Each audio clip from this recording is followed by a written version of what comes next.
നിങ്ങൾ ഈ ആയുസ് കൊണ്ട് എത്ര കല്യാണം കൂടിയിട്ടുണ്ട്?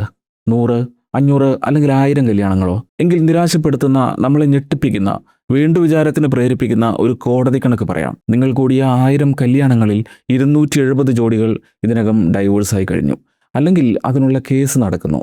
ഓരോ 100 കല്യാണം നടക്കുമ്പോഴും അതിൽ 27 ജോഡികൾ വിവാഹമോചനം നേടുന്ന കേരളത്തിലാണ് നമ്മൾ ജീവിക്കുന്നത്. നിങ്ങൾ ഇതൊരിക്കലും വിശ്വസിക്കില്ലെന്ന് എനിക്കറിയാം. നിങ്ങൾ ഈ ഡാറ്റയെ ചോദ്യം ചെയ്യും. വെറുതെ ഗൂഗിൾ ചെയ്താൽ ആയിരക്കണക്കിന് റിസൾട്ടുകൾ ഇതേ ഡാറ്റ തന്നെ പറയും. കേരളത്തിലെ എല്ലാ കുടുംബ കോടതികളിലുമായി ഒരു ദിവസം 75 ഡൈവോഴ്സ് കേസുകളിലാണ് വിധി വരുന്നത്. 1/3 കല്യാണങ്ങൾ പരാജയപ്പെടുന്ന കേരളത്തിലിരുന്ന് ഒരു ദീർഘനിശ്വാസത്തോടെ ഇനിയുള്ളത് കൂടി കേൾക്കാം. കുറ്റക്കാർ ആരെല്ലാമാണെന്ന് ചോദിച്ചാൽ ചിലപ്പോൾ ഞാനായിരിക്കാം, അല്ലെങ്കിൽ നിങ്ങളാകാം, അല്ലെങ്കിൽ ഓരോ ദിവസവും എങ്ങനെയെങ്കിലും തള്ളി നീക്കാൻ സ്ട്രഗിൾ ചെയ്യുന്ന ഞാനും നിങ്ങളും എല്ലാമുള്ള ഈ കമ്മ്യൂണിറ്റിയാകാം. ആദ്യം നമുക്ക് വേർപിരിയുന്ന ഇണകളിലെ പെണ്ണുങ്ങളെക്കുറിച്ച് പറയേണ്ടി വരുന്നത് അതുകൊണ്ടാണ്. നമുക്ക് നോക്കാം, പെണ്ണുങ്ങളാണോ കുറ്റക്കാർ?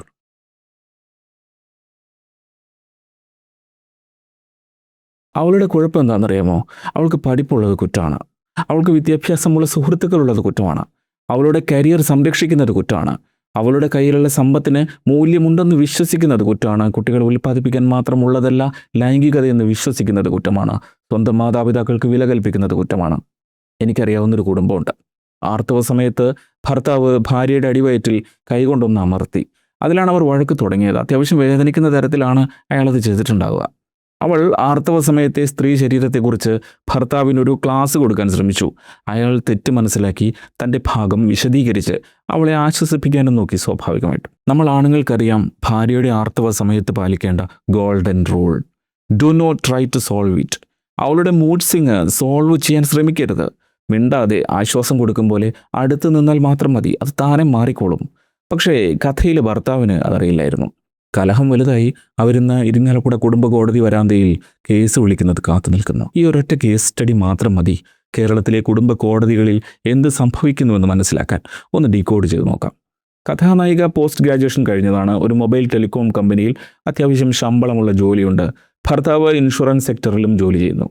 വിവാഹം കഴിച്ചിട്ട് 1.5 വർഷം, കുട്ടികളായിട്ടില്ല. അവൾ അച്ഛനമ്മമാരുടെ 2ാമത്തെ മകളാണ്. തൃശ്ശൂർ ജില്ലയിലെ പ്രശസ്തമായ മിക്സഡ് കോളേജിലാണ് പഠിച്ചത്. ആണുങ്ങളെക്കുറിച്ചും അവരുടെ കുൽസിത പ്രവൃത്തികളെക്കുറിച്ചും നല്ലതുപോലെ അറിയാം. 26 വയസ്സിലായിരുന്നു വിവാഹം. അതായത് അവൾ പഠിപ്പ് കഴിഞ്ഞ് ജോലിക്ക് കയറി അവിടെ 4 വർഷത്തോളം എക്സ്പീരിയൻസ് ആയതിനു ശേഷം. കല്യാണം കഴിയുന്ന സമയത്ത് അവളുടെ ശമ്പളം 40,000 രൂപയ്ക്കടുത്താണ്. പെണ്ണ് കാണാനെത്തിയ ദിവസം തന്നെ അവൾ തൻ്റെ ഭാവി ഭർത്താവിനോട് നയം വ്യക്തമാക്കി: ഞാൻ ജോലി തുടരും, 30-ാം വയസ്സിലെ പ്രസവിക്കൂ. അയാളും ഓക്കെ. അങ്ങനെ കല്യാണം അതിഗംഭീരമായി നടന്നു. ഞാൻ കൂടിയ 1000 കല്യാണങ്ങളിൽ ഒന്ന്. അവളുടെ അപ്പൻ കല്യാണ സമ്മാനമായി അവൾക്ക് നൽകിയത് അത്യാവശ്യം കനമുള്ളൊരു ഫിക്സഡ് ഡെപ്പോസിറ്റ് ആയിരുന്നു. അത് പക്ഷേ അവളുടെ മാത്രം പേരിലല്ല, അവളുടെയും അച്ഛൻ്റെയും ജോയിൻ്റ് അക്കൗണ്ടിലാണ്. അതായത് അവൾക്കത് സ്വന്തം ഇഷ്ടപ്രകാരം പിൻവലിക്കാനാകില്ല, അച്ഛനും സമ്മതിക്കണം. ഇരിങ്ങാലക്കുടയിലെ കുടുംബ കോടതി വരാന്തയിലേക്ക് ആ പെൺകുട്ടിയെ ആത്മവിശ്വാസത്തോടെ നയിച്ച 2 കാര്യങ്ങളാണ് ഇവിടെ സൂചിപ്പിച്ചത്. ഒന്ന്, 40,000 രൂപയ്ക്ക് മുകളിൽ ശമ്പളമുള്ള ജോലി. 2, അച്ഛൻ നൽകിയ കനമുള്ള ഫിക്സഡ് ഡെപ്പോസിറ്റ്. കേരളത്തിലെ വിവാഹമോചന കേസുകൾ കൂടാനുള്ള പ്രധാന കാരണം പെൺകുട്ടികളുടെ ഈ സാമ്പത്തിക സുരക്ഷയാണ്. പണ്ട് മകളെ കല്യാണം കഴിച്ചയച്ചാൽ വല്ലപ്പോഴും പറമ്പിലെ മാവ് കായ്ക്കുമ്പോൾ കുറച്ച് പഴമാങ്ങയുമായി കാണാനെത്തിയിരുന്ന മാതാപിതാക്കളല്ല ഇന്നത്തെ പെൺകുട്ടികൾക്കുള്ളത്. അവർ കൃത്യമായി മക്കളുടെ ദാമ്പത്യം ട്രാക്ക് ചെയ്യും, സാമ്പത്തിക സഞ്ചാരങ്ങൾ നിരീക്ഷിക്കും.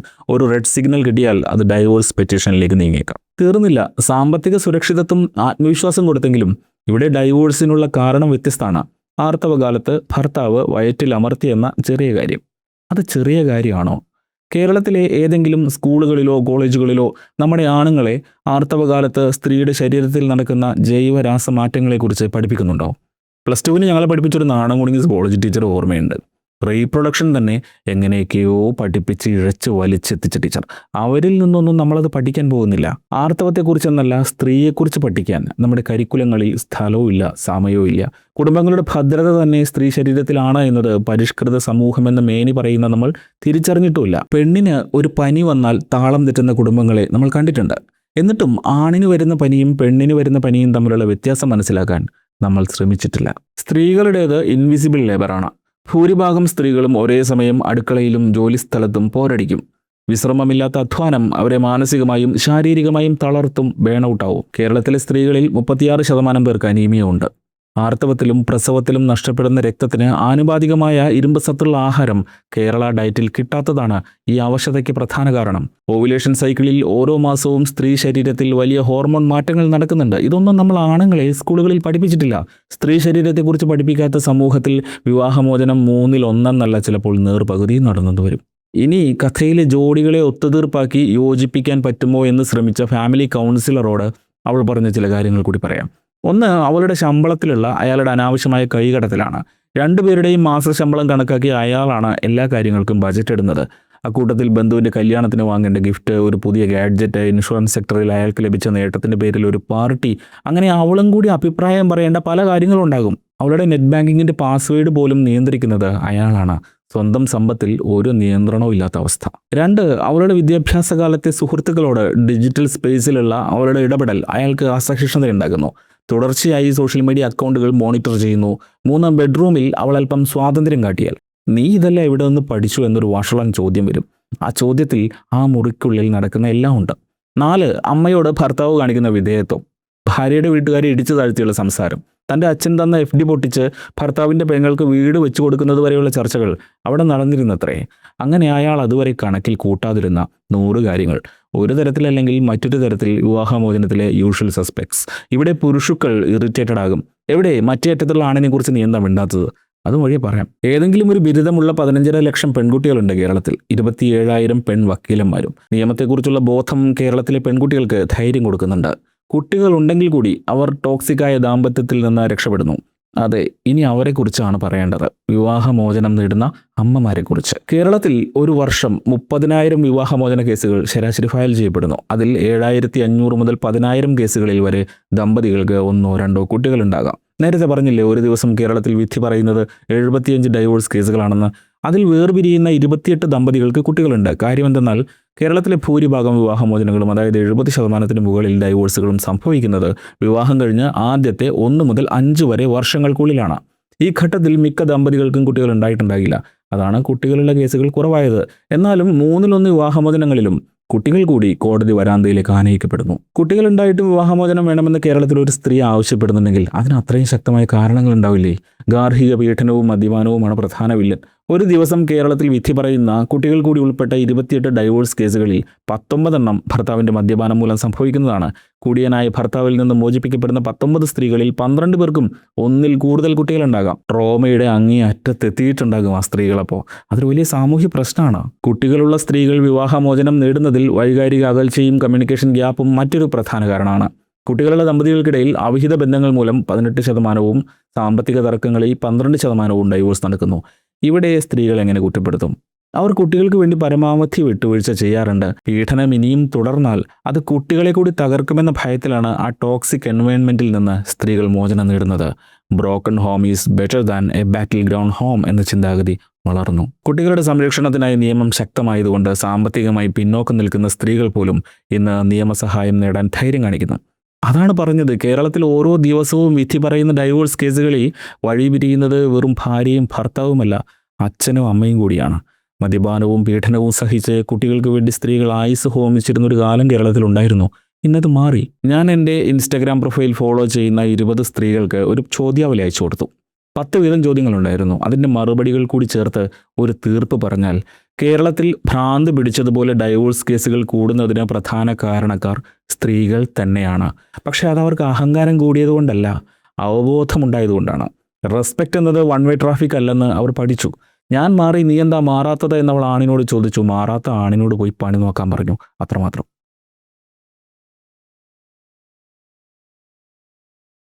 വിവാഹമോചിത അല്ലെങ്കിൽ വിവാഹമോചിതൻ താമസിക്കുന്ന വീടിന് പ്രത്യേകിച്ച് ഒന്നും സംഭവിക്കുന്നില്ല.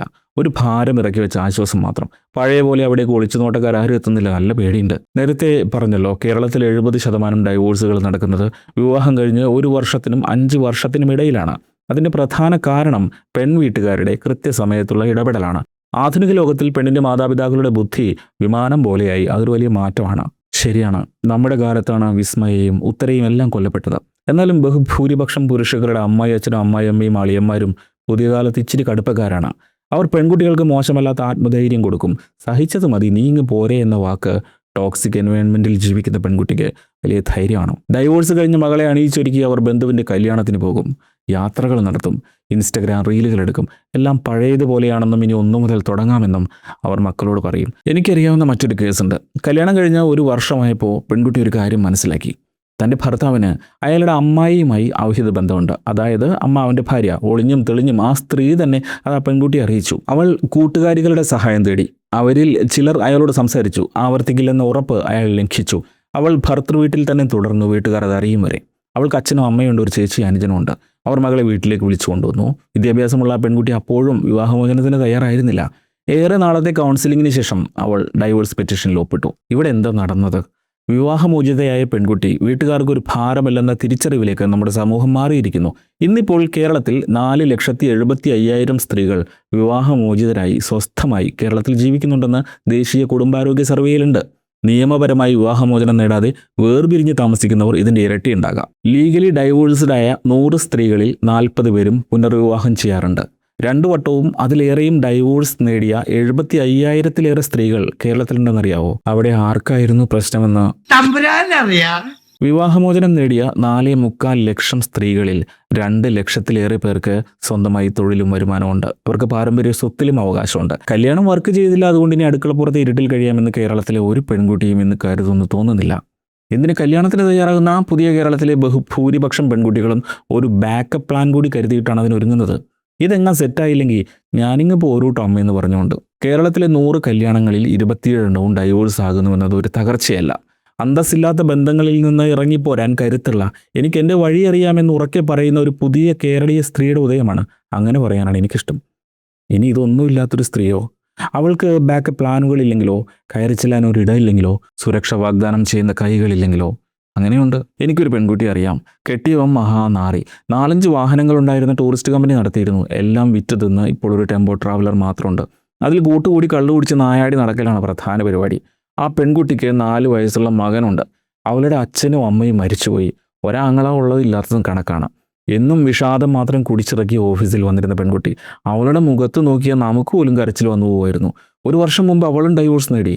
അവളിപ്പോൾ എങ്ങനെ ജീവിക്കുന്നു എന്ന് അന്വേഷിച്ചു. ജീവിതത്തിൽ ഏറ്റവും സുഖവും സന്തോഷവും അനുഭവിക്കുന്ന ഒരു കാലത്തിലൂടെയാണ് അവളിപ്പോൾ കടന്നു പോകുന്നത്. ജോലിയുണ്ട്, ഇതിൽ അരിഷ്ടിച്ചാണെങ്കിലും കഴിഞ്ഞു പോകാം. മകൻ നല്ല സ്കൂളിൽ പഠിക്കുന്നു, വാടക അപ്പാർട്ട്മെൻറ്റിലാണ് താമസം, അയൽക്കാരൊക്കെ സഹായിക്കും. സ്ത്രീക്ക് ഏറ്റവും ശക്തി ഉണ്ടാകുന്നത് എപ്പോഴാണെന്നറിയാമോ? അത് നിസ്സഹായതയുടെ അങ്ങേ അറ്റത്തെത്തുമ്പോഴാണ്. ഒരൊറ്റ ചുവടുകൂടി വെച്ചാൽ താൻ ഈ നരകത്തിൽ നിന്ന് പുറത്തു കടക്കുമെന്ന് നമ്മൾക്ക് അറിയാമായിരുന്നു. ആ തീരുമാനമാണ് ഇത്തിരി വൈകിയെങ്കിലും നടപ്പായത്. ഒരിക്കലും ഡൈവോഴ്സിനെ ഗ്ലോറിഫൈ ചെയ്യാനല്ല ഇതെല്ലാം പറയുന്നത്. പലതരത്തിൽ നിന്ന്, പല സംസ്കാരത്തിൽ നിന്ന്, പല രീതിയിൽ വളർത്തപ്പെട്ടു വരുന്ന ആളുകളാണ്. എല്ലാം എല്ലായ്പ്പോഴും ശരിയായെന്ന് വരില്ല. ഇവിടെ ഡൈവോഴ്സ് തെറ്റല്ല, സൊല്യൂഷൻ ആവുകയാണ്.